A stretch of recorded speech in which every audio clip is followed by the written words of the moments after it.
যখন আপনি আওয়ামী লীগের পক্ষ হয়ে জামাতকে নিধন করতে যাবেন তখন আপনি কিন্তু আওয়ামী লীগ, কিন্তু আপনি মারা গেলে আবার দাবি করছেন আমি হিন্দু, আমি সংখ্যালঘু।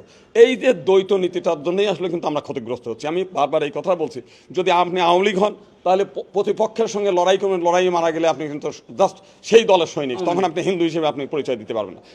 ধরেন ভারতে এই একটা টিভি চ্যানেল বললো যে সিরাজগঞ্জের এনায়েতপুরে যে থানায় হামলা হয়েছে ওখানে 13 জন পুলিশ, সব হিন্দু পুলিশ নিহত। আমরা মাশরাফির বাড়িটা যেটা হামলা হয়েছে আগুন ধরছে সেটা বললো যে লিটনের বাড়ি পুড়ে যাচ্ছে।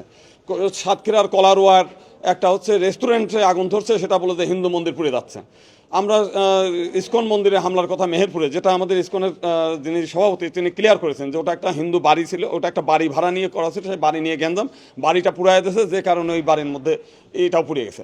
তো ইসকনের যে 350 মন্দির আছে কোনো মন্দিরে আক্রমণ হয়নি, এবং তিনি স্পষ্ট করে বলছেন যে আমাদেরকে সমস্ত নেতৃবৃন্দ ইনশিওর করছে যে হামলা হবে না, তারপরেও আমরা আতঙ্কিত আছি।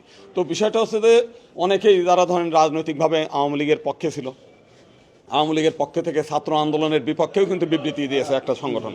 তারা বলেছে যে এই ছাত্র আন্দোলন যারা করেছে তারা রাজাকার, তারা নিজেদের স্বঘোষিত রাজাকার, তাদেরকে রাষ্ট্রদ্রোহী হিসেবে বিচার করতে হবে, তারা যেন কোনো সরকারি আধা সরকারি স্বায়ত্তশাসিত পুলিশ সেনাবাহিনীতে কোনো জায়গায় চাকরি না পায়। তো এই ঘটনাগুলো তো প্রথম আলো সহ সব পত্রপত্রিকায় ছাপা হয়েছে।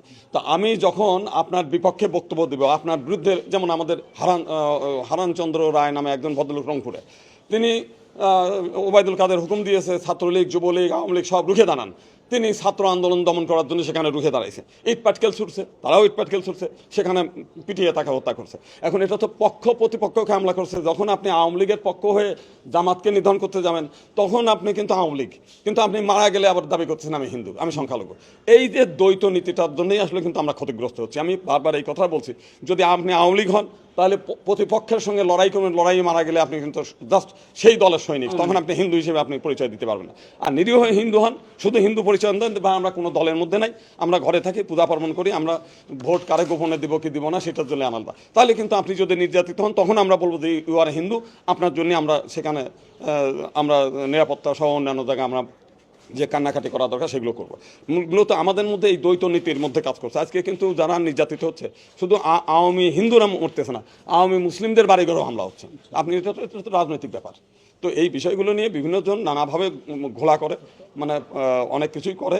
তো সেইটার জন্য সেই আমিরে জামাত সেই কথাই বললেন যে যাতে এই জিনিসগুলো প্রোপাগান্ডা বাদ দিয়ে প্রকৃত যারা ঘটনা ঘটায় সঙ্গে সঙ্গে ধরবেন, যদি আমার পরিচয় নিশ্চিত করবেন, আমার দলের লোক হলে পর তার কী শাস্তি বিধান কথা সেটা আমি করবো। তা আমরা তো এইভাবেই নিশ্চয়তাটা চাই। আজকে আমরা দেখলাম যে পিরোজপুর না কোন একটা জায়গায়, সেখানে যুবলীগ এবং আওয়ামী লীগের ছেলেপেলেরা একটা গ্রামের সব হিন্দুদের বাড়ি ঘরে হামলা টামলা করেছে, এবং তারা নিশ্চিত করে ভিডিওটা আসছে বিভিন্ন ফেসবুকে, তারা বলছে যে তাদের এই জমি জমা নিয়ে বিরোধ এখন তার সুযোগ টানেছে।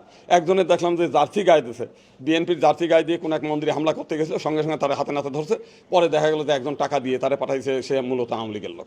তো এখন মূল যে বিষয়টা না এগুলো হয়েছে, তো এখন কে মানে ঘটনাগুলো ঘটাচ্ছে এগুলো আইডেন্টিফাইড হওয়া দরকার।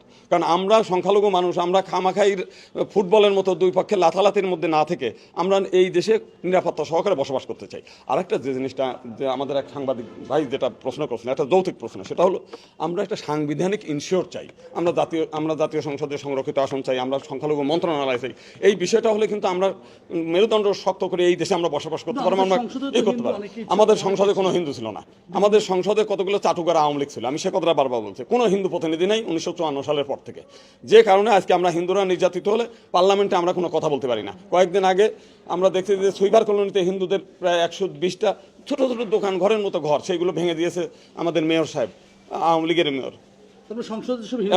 না, কোনো হিন্দু কথা বলেনি সেখানে, যে কথা বলেছে সেখানে জাতীয় পার্টির 2 ভদ্রলোক সেখানে কথা বলেছে, কোনো আওয়ামী লীগের কোনো হিন্দুরাও না, আওয়ামী লীগের কোনো এমপিরাও কথা বলেনি। এটা আমাদের জন্য বেদনাদায়ক, হরিজন সম্প্রদায়। এবং সে কথা বলেছে হচ্ছে আপনার জাতীয় পার্টির যে মহাসচিব তিনি কথা বলেছেন, এবং জাতীয় পার্টির চেয়ারম্যানও ওইখানে গিয়েছেন। তার মানে আমরা তো একটা অসহায় একটা মানুষ যে আমাদের কোনো প্রতিনিধি পার্লামেন্টে নাই। এটা বড় দুঃখজনক যে কথাটা উনি বলতে চেয়েছেন। আমরা সেই জিনিসটা চাই, আমরা ইনশিওর চাই প্রত্যেক রাজনৈতিক দলের কাছে যে একটা পৃথক নির্বাচন ভিত্তিতে, যে হিন্দুদের ভোটে হিন্দুরা নির্বাচিত হবে, হিন্দুদের এমপি পার্লামেন্টে যাবে, যারা নিজেদের কথা নিজেরা বলতে পারবে, নিজেদের মেরুদণ্ড সোজা করে থাকতে পারবে। আমরা বাঙালিও হতে চাই না, আমরা ওই আওয়ামী লীগে হতে চাই না, আমরা বিএনপি জামাতে হতে চাই না, আমরা শুধুই হিন্দু হিসেবে থাকতে চাই। এটা হলো আমাদের বক্তব্য।